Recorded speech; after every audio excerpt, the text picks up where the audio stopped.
It's been months since my mother, Angel, passed away, yet some days, the weight of her absence still feels suffocating. I loved her dearly, even though life had a way of pushing me to the sidelines while my sister, Margaret, took center stage. My name is Rebecca. I'm 27, a painter barely getting by with small commissions. I've never been the kind of person who seeks attention, but sometimes I wonder if that's why Mom always seemed to gravitate toward Margaret instead of me. Margaret had everything: a husband, a beautiful home, and the privilege of never having to take real responsibility. Mom adored her, always ready to defend her no matter what. Meanwhile, I was the one keeping everything from falling apart.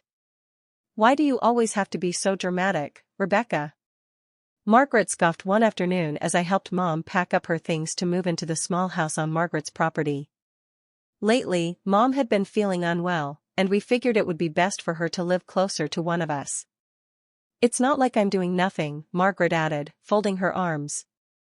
"I'm giving her a place to stay, aren't I?" I clenched my jaw, forcing myself to stay calm. "She's not a charity case, Margaret. She's our mother. And that place is a guest house you haven't used in years. Also, she's paying rent, you're not giving her anything."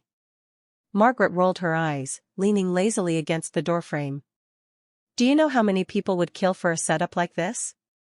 She's lucky to have me." "Lucky?" The word came out as a bitter laugh. "You mean lucky that I'm the one handling everything while you sit back and take the credit?" She just shrugged and sauntered off toward her house, leaving me standing there, seething with frustration. It was always like this, Margaret doing the bare minimum and expecting to be praised for it. Later that evening, the test results came in.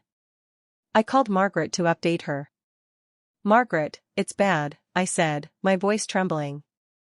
"It's lymphoma. The doctor said 6 months to a year." There was a pause, too long for comfort, before she finally responded in the most indifferent tone imaginable. "Well, that sucks, but at least she has a place to stay, right?" I gripped the phone tighter. "That's all you have to say? That sucks?" "She's dying, Margaret. Dying." "What do you want me to do, Rebecca?" she snapped. "Drop everything and become her full-time nurse? I have a life too, you know." "You could start by showing a shred of compassion," I shot back. "Maybe take her to an appointment once in a while. Actually spend time with her." She let out an exaggerated sigh. "Look, I'm doing what I can.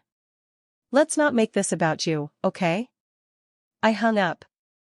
There was no point in arguing. Margaret always had a way of twisting things around to make herself the victim. Once Mom's treatments began, she quickly grew too weak to handle her own finances. Since I was taking care of her daily needs, Margaret took charge of managing her bank account and bills. I wasn't thrilled about it, but Mom trusted Margaret, so I let it go. I wanted to believe, just this once, that Margaret would finally step up and do the right thing. One afternoon, Mom asked me to check her bank account for her. She had been anxious about some upcoming expenses and wanted to be sure she had enough to cover them. "Rebecca, could you stop by the bank for me?" she asked, her voice soft but tinged with worry. "I just want to make sure everything's as it should be." "Of course, Mom," I assured her, gently tucking a loose strand of hair behind her ear. "I'll take care of it." That afternoon, I walked into the bank, completely unprepared for what I was about to discover. When the teller handed me the account statement, my stomach dropped. Her savings, the money she had carefully put away after selling her car, were almost entirely gone. Then I saw it. A massive withdrawal made just weeks earlier. And next to it, a name that sent a jolt of disbelief through me, Margaret Bennett. I stared at the slip, my hands trembling. This had to be a mistake. Margaret wouldn't, no, she couldn't. But the proof was right there in black and white. Stepping outside, the crisp air stung my face as I fumbled for my phone and dialed Margaret's number. She picked up casually, as if we hadn't spent the past few months barely speaking. "Hey, what's up? Are you serious right now?" My voice shook with barely restrained fury. "Margaret, why the hell did you take all of Mom's money?" There was a brief pause before she responded, her tone defensive. Rebecca, relax.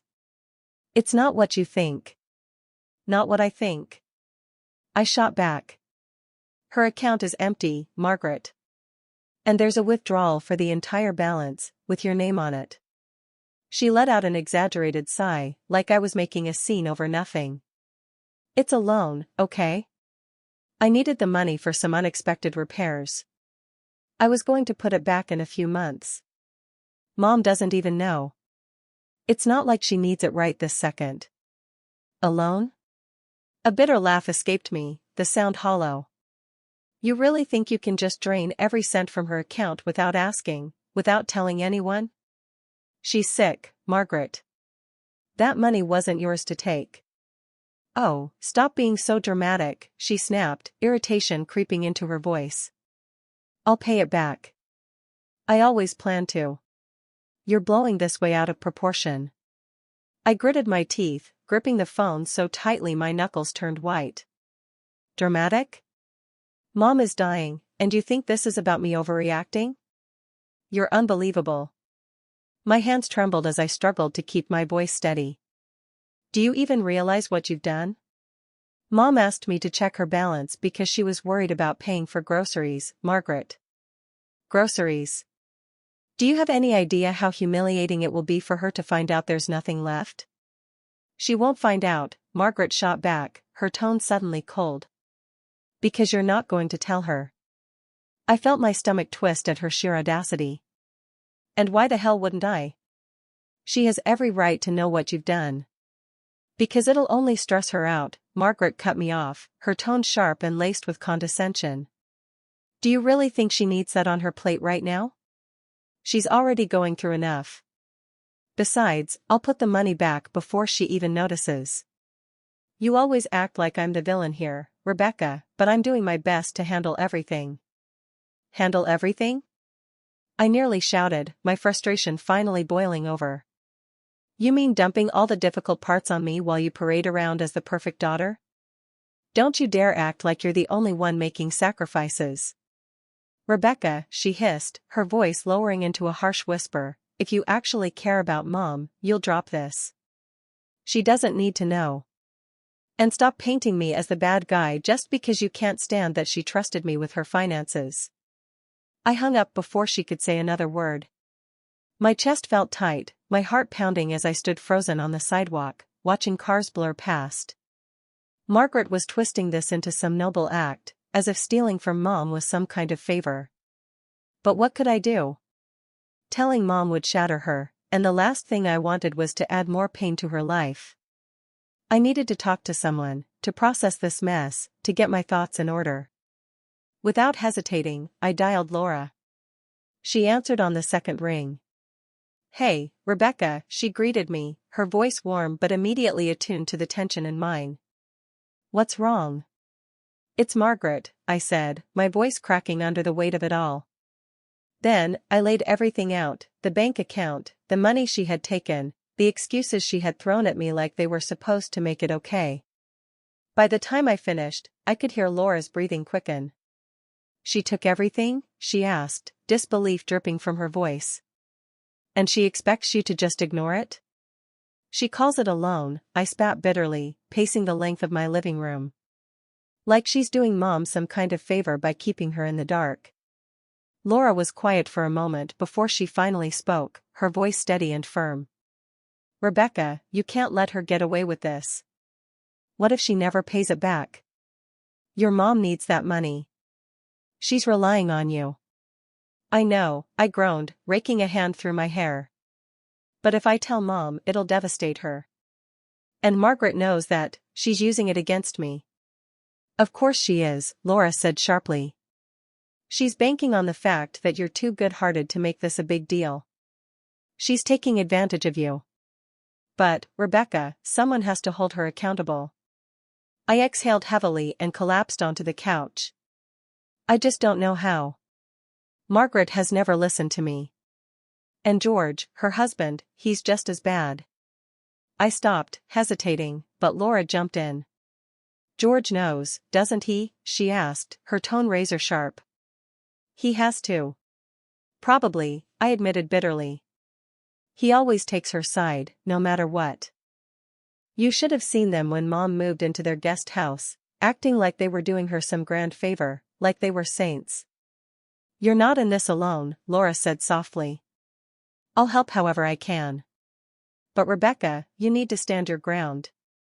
Her words gave me a small flicker of strength, but I still felt stuck. I couldn't tell Mom. I couldn't confront Margaret without it spiraling into a full-blown war. Yet, I couldn't just sit back and let her keep walking all over us. The next few days were unbearable.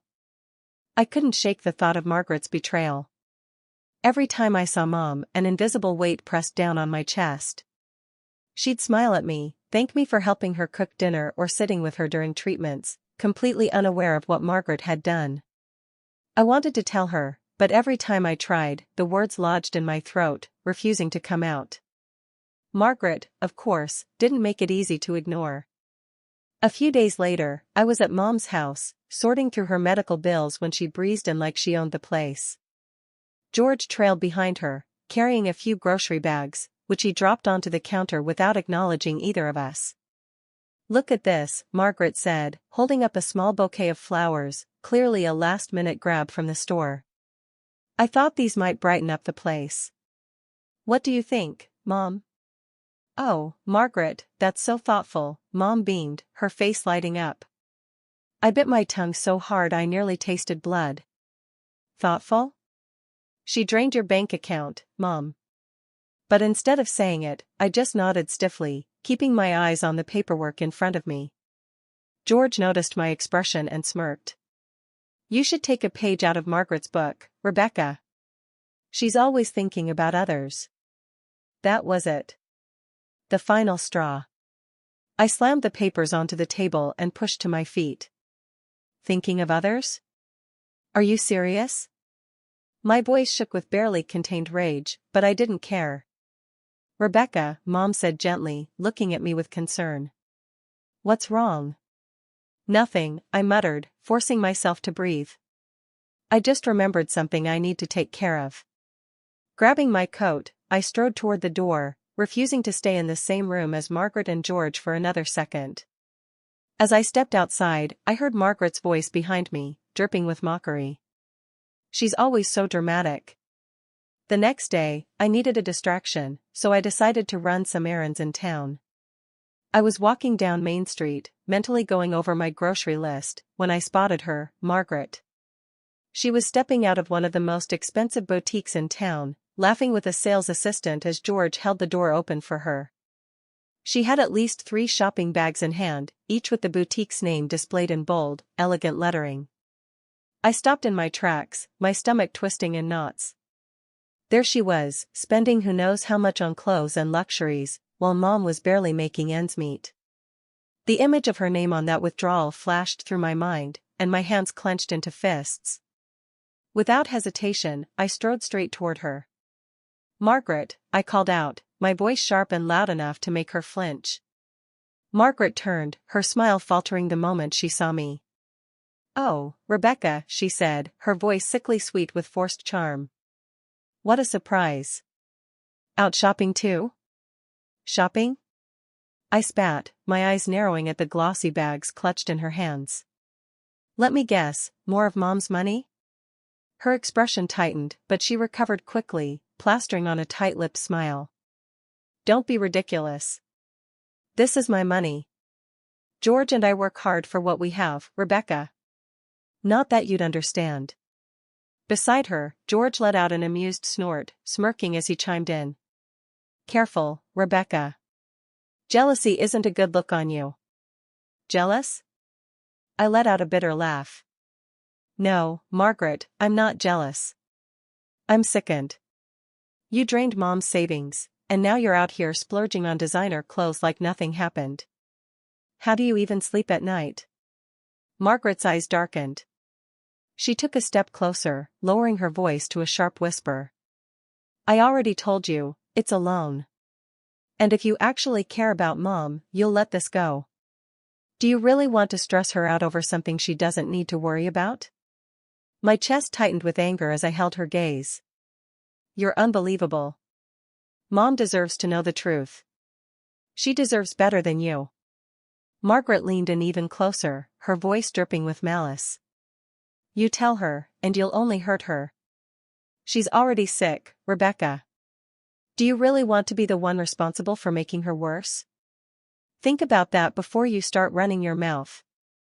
I stood there, seething, her audacity nearly knocking the breath out of me. And then, as I stared at her, a flood of memories came rushing back, memories that reminded me this wasn't new. Margaret had been pulling stunts like this for as long as I could remember. And deep down, I knew she wouldn't stop now. Mom had always been Margaret's greatest defender, no matter how manipulative or selfish she was. As kids, Margaret had an uncanny ability to push every boundary.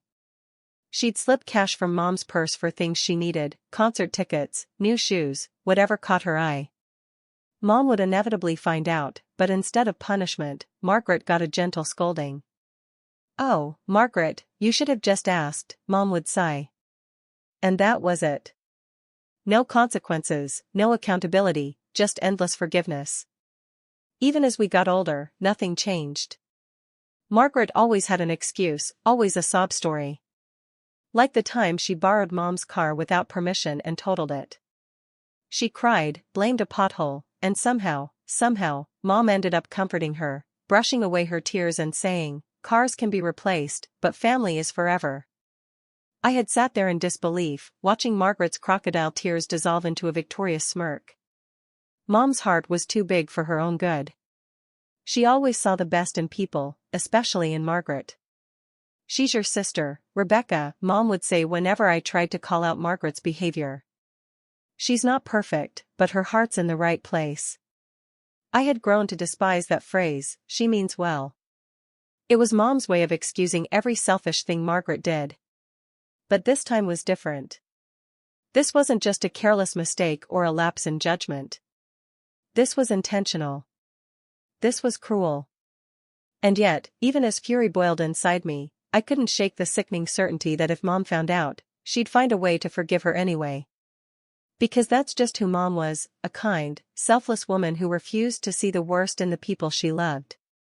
Margaret and George had always judged people by one thing, money. To them, a person's worth was measured solely by their wealth. If you weren't rich, you simply didn't matter. I had seen it time and time again, how they dismissed neighbors, co-workers, even distant relatives who didn't fit their narrow definition of successful. One particular memory stood out. Mom had invited Mrs. Hathaway, an elderly widow from down the street, over for tea. She was a kind woman, always bringing over baked goods or little gifts for Mom. But when Margaret and George dropped by unexpectedly and saw her sitting there in her worn-out cardigan, Margaret barely acknowledged her. George didn't even bother hiding his disdain. Later, Margaret pulled me aside, her voice dripping with disgust. Why does Mom even talk to people like that? What could they possibly offer her? It was sickening. And the irony of it all?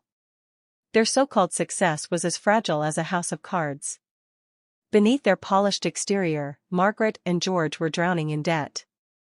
They had been borrowing from the bank for years, refinancing their home, maxing out credit cards, doing whatever it took to maintain their carefully crafted image. Margaret had let it slip once, after one too many glasses of wine, that their finances were stretched thin. But she quickly laughed it off. It's just temporary, she had said, waving a dismissive hand. George's investments will pay off soon. But they never did. That was the thing about people like Margaret and George, they lived for appearances, for the illusion of wealth, even if it was built on deception. The expensive cars, the designer clothes, the pristine landscaping, it was all for show. And now, seeing Margaret dip into Mom's savings just to keep that illusion alive made me sick. Mom, who had spent years scrimping and saving, selling her car just to make ends meet, deserved so much more than to have her sacrifices squandered on Margaret's vanity. Mom's health began to decline gradually, small things at first, like a loss of appetite or needing more rest. But as the months passed, it became impossible to ignore. Her energy faded, her voice grew weaker, and there were days when I could feel her slipping away right in front of me. I tried to stay strong for her, but the weight of everything, caring for her, managing my own life, and constantly dealing with Margaret, was suffocating. One afternoon, after yet another exhausting confrontation with Margaret, Laura pulled me aside. "Rebecca, you're running yourself into the ground," she said softly. "You're doing everything for everyone, but you can't keep this up. You need a break. Why don't you finally go to that yoga class you keep talking about?" I hesitated but finally gave in. Mom was having a quiet day, and Margaret was supposed to be around, so I told myself that just this once, I could step away. I placed my phone in my bag on silent, reassuring myself that it was only for a little while. For the first time in what felt like forever, I allowed myself to breathe. When the class ended, I reached for my phone, and my stomach dropped. 6 missed calls from Margaret. My hands fumbled as I unlocked the screen, dread creeping up my spine. Her last voicemail made my blood run cold. "Rebecca, it's Mom," Margaret's voice quivered, yet there was an edge to it. "She's gone. I don't know where you were, but you should have been here. I don't even remember how I got home." My legs felt heavy, my vision blurred as I rushed inside. Margaret was on the couch, her face blotchy and red. "She just stopped breathing," she said, looking up at me. I was here, but there was nothing I could do. I couldn't breathe. My heart felt like it had been ripped from my chest. I had only been gone for 2 hours, just 2 hours, and I hadn't been there to say goodbye. Mom had passed away at home, in the little guest house she had moved into, with Margaret by her side. The guilt crashed into me like a freight train. "You should have been here," Margaret said, her voice devoid of warmth. "I don't know why you thought yoga was more important than Mom. She needed you, Rebecca." Her words cut deep. I wanted to scream, to tell her she had no right to judge me, not after everything she had done. But the words wouldn't come. All I could do was sit there, tears streaming down my face, as the crushing reality of losing Mom settled in. The day of Mom's funeral was cold and gray, the kind of weather that seeps into your bones. She had been deeply religious, so it was only fitting that the service was held in the church she had loved so much. The stained glass windows bathed the pews in soft hues as the organ played a solemn melody. I sat near the front, gripping a tissue in one hand and a photo of Mom in the other, my heart weighed down not only by grief but by everything that had led up to this moment. Margaret and George, predictably, arrived late. They swept into the church as if they were making a grand entrance at some high-profile event.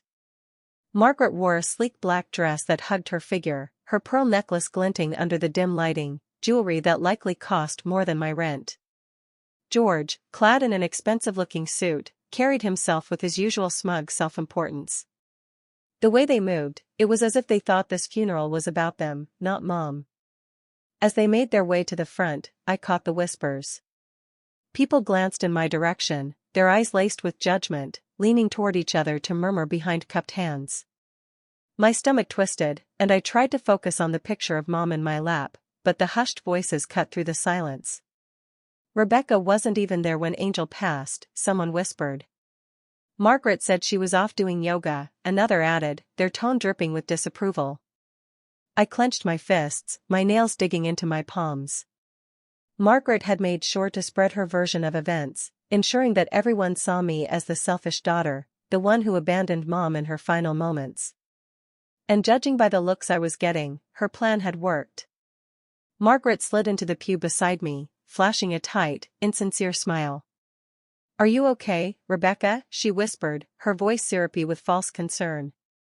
"I know this must be hard, knowing you weren't there for her." I stared straight ahead, refusing to give her the satisfaction of a response.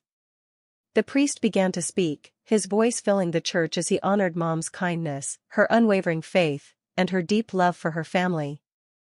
My throat tightened as tears burned my eyes when he spoke of her devotion to her daughters. If only he knew the truth. As his eulogy continued, his voice softened, turning more intimate, as if speaking directly to each of us. "Angel was a remarkable woman," he said, scanning the congregation. "She loved deeply, forgave endlessly, and carried a quiet strength that inspired those around her. In my final visit with her, just days before her passing, she entrusted me with something very personal, a letter. A hushed murmur spread through the church. My breath caught in my throat. A letter? I turned sharply to look at Margaret. She shifted uncomfortably in her seat, her fingers twitching against her lap. Beside her, George furrowed his brows, clearly puzzled but not yet alarmed. Meanwhile, I felt a strange, uneasy mix of curiosity and dread creeping up my spine. The priest cleared his throat, lifting a sealed envelope for all to see. She asked me to read this today, he announced, his voice solemn. It was her final request, and she made me promise that these words would be heard by everyone gathered here. The room fell into an eerie silence. The air was thick with anticipation as he carefully unsealed the envelope, unfolding the delicate piece of paper inside. My heartbeat thundered in my ears.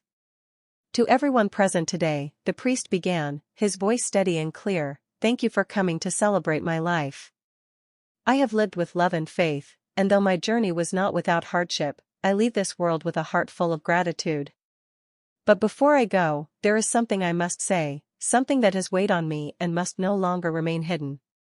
I froze. A ripple of tension spread through the church. People leaned forward, hanging on to every word. "I have always believed in forgiveness," the priest continued, his tone unwavering. "But forgiveness does not erase the truth. And the truth is, in my final months, I suffered a betrayal so deep it nearly broke me. Margaret, my eldest daughter, I placed my trust in you. I depended on you for my care, my home, my finances.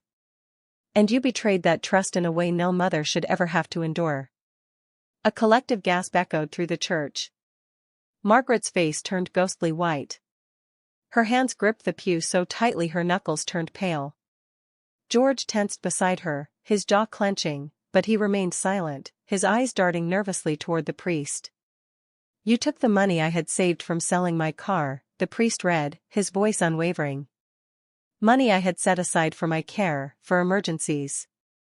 Rebecca, my dear child, I know that you discovered this but chose to protect me, to shield me from the pain in my final days. God bless you for your kindness, for your love, for never letting me feel alone." A sob built in my throat as my vision blurred with tears. The priest pressed on, his voice cutting through the thick silence. "Margaret, you emptied my bank account and drained what little strength I had left. I knew. I stayed silent, not because I was blind to your actions, but because I did not want to carry anger with me in my final moments. But the truth must be known. People need to see you for who you truly are." A sharp inhale sounded somewhere in the pews. I lifted a trembling hand to my mouth, unable to contain the flood of emotions pouring through me. She had known. She had known all along. All the guilt, the sleepless nights spent fearing that the truth would shatter her, it had been for nothing. She had carried that pain alone, quietly, with more grace than anyone deserved. The silence in the church was suffocating. Every gaze turned toward Margaret. She sat rigid, eyes darting wildly, her face drained of color.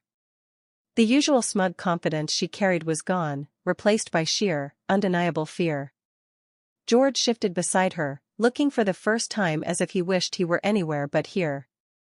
No one spoke, but the weight of judgment in the room was suffocating. I remained still, my tears falling freely, not just for Mom, but for the unbearable truth she had carried alone. For the strength it must have taken to leave this world with dignity, despite everything Margaret had done. My chest ached with grief, relief, and an all-consuming rage that burned in the depths of my soul. Margaret was the first to break the silence. She shot up from her seat, the chair scraping loudly against the floor, her face flushed with anger.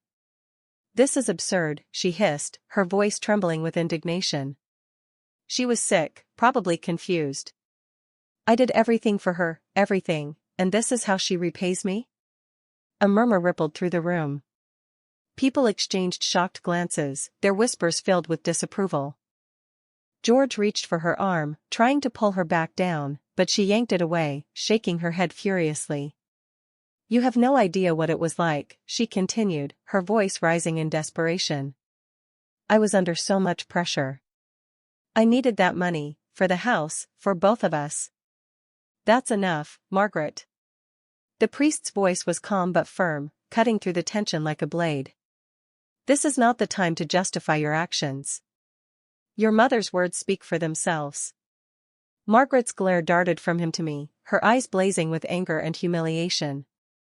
I hope you're happy, she spat before turning on her heel and storming out of the church. George hesitated for a second before following her, his shoulders hunched as if trying to disappear. The heavy doors slammed behind them, the sound echoing through the quiet sanctuary. I sat frozen, the weight of the moment pressing down on me as the whispers around me grew. Some murmured words of sympathy, while others simply shook their heads, their expressions saying more than words ever could. Laura, who had been sitting a few rows behind me, stepped forward and placed a reassuring hand on my shoulder. "Rebecca," she said gently, her voice steady. "Your mom saw you. She knew who was really there for her. She knew you were the one who never left her side."